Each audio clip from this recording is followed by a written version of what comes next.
തൃശൂർ നഗരപരിധിയിൽ മാലിന്യം തള്ളുന്നവരെ പിടികൂടുന്നവർക്ക് 2500 രൂപ പാരിതോഷികം പ്രഖ്യാപിച്ചു കോർപ്പറേഷൻ. മാലിന്യമുക്ത കോർപ്പറേഷനാണ് പദ്ധതിയുടെ ലക്ഷ്യമെന്ന് മേയർ പറഞ്ഞു.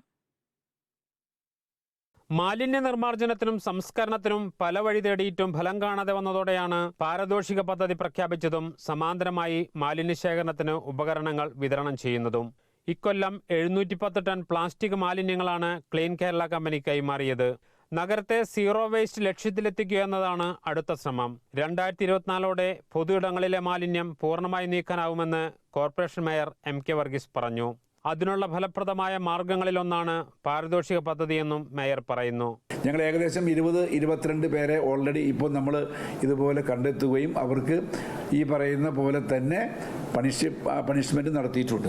ഇനിയിപ്പോൾ നമ്മൾ പുതിയ ഒരു രീതിയിലേക്ക് പോകുന്ന ആരൊക്കെയാണ് ഇതുമായി ബന്ധപ്പെട്ട് ഞങ്ങൾക്ക് ഇൻറ്റിമേഷൻ തരുന്നതെങ്കിൽ അവർക്ക് നമ്മൾ അതിൻ്റെ 25% തുകയാണ് നമ്മൾ കൊടുക്കാമെന്ന് പറയുന്നത്. ഈ വരുന്ന പുതിയ വർഷം നമുക്കത് നടപ്പിലാക്കാൻ സാധിക്കും എന്നുള്ള പ്രതീക്ഷയിലാണ് നമ്മൾ പോകുന്നത്.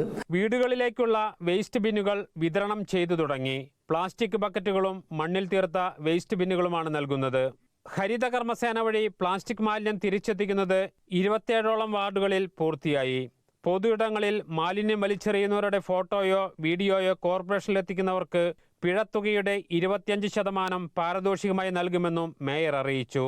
Reporter Jason, Thrissur.